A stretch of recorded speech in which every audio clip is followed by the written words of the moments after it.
நான் சையத் அகமது கான். எனது வாழ்க்கைப் பயணம் பல மாற்றங்களையும் சவால்களையும் கொண்டது. நான் பிறந்தது 17 அக்டோபர் 1817ஆம் ஆண்டில் தில்லியில். என் தந்தை மீர் ஒரு மதிநுட்பமான மனிதர். அவரிடமிருந்துதான் நான் முதல் கல்விப் பாடங்களைக் கற்றேன். சிறு வயதிலேயே இஸ்லாமிய தத்துவம், பாரசீக மொழி, அரபி மொழி ஆகியவற்றில் ஆழ்ந்த பயிற்சி பெற்றேன். ஆனால் எனது வாழ்க்கையில் பெரும் மாற்றம் வந்தது ஆங்கிலேயர்களின் ஆட்சி காலத்தில். 18ஆம் நூற்றாண்டின் இறுதியில் பிரிட்டிஷ் இந்தியாவின் அரசியல் சூழல் முழுவதுமே மாறிக்கொண்டிருந்தது. நான் பிரிட்டிஷ் நீதிமன்றத்தில் ஒரு நீதிபதியாக பணியாற்றினேன். அந்தக் காலகட்டத்தில் இந்திய முஸ்லிம்களின் கல்வி, பொருளாதாரம், சமூக நிலை ஆகியவற்றில் பெரும் பின்தங்கியிருப்பதை உணர்ந்தேன்.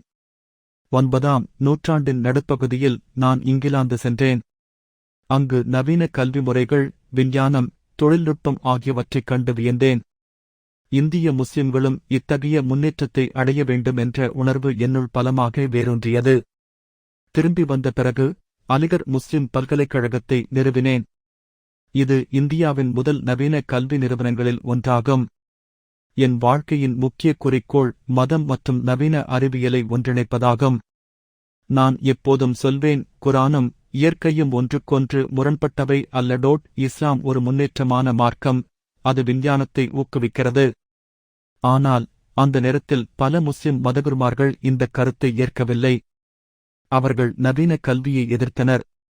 ஆனால் நான் என் கொள்கையில் உறுதியாக நின்றேன்.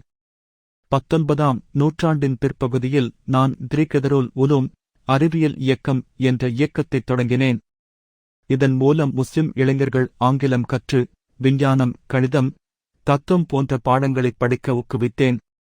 நான் எழுதிய அஸ்பாப் பகாவத்தின் இந்தியர்களின் வீழ்ச்சிக்கான காரணங்கள் என்ற நூலில் இந்தியர்கள் ஏன் பின்தங்கியிருக்கிறார்கள் என்பதை விளக்கினேன். கல்வியின்மை, சமூக ஒற்றுமையின்மை, மதக்கட்டுப்பாடுகள் ஆகியவையே இதற்குக் காரணம் என்று வாதிட்டேன். எனது வாழ்க்கையின் இறுதிக் காலம் வரை நான் சமூக சீர்திருத்தங்களுக்காக போராடினேன். பெண்கள் கல்வி, விதவைகளின் உரிமைகள், சாதி வேறுபாடுகளை ஒழித்தல் போன்ற பல சீர்திருத்தங்களை ஆதரித்தேன். 19ஆம் நூற்றாண்டின் கடைசி தசாப்தத்தில் எனது உடல் நலம் குறையத் தொடங்கியது. ஆனால் என் மனம் எப்போதும் இந்தியாவின் எதிர்காலத்தைப் பற்றியே சிந்தித்தது. 19 மார்ச் 1898ஆம் ஆண்டு இந்த உலகை விட்டு நான் சென்றேன். ஆனால் என் கொள்கைகள், என் பணிகள், என் கனவுகள் இன்னும் உயிர்ப்புடன் இருக்கின்றன. அலிகர் பல்கலைக்கழகம் இன்றும் பல்லாயிரக்கணக்கான மாணவர்களுக்கு வழிகாட்டுகிறது.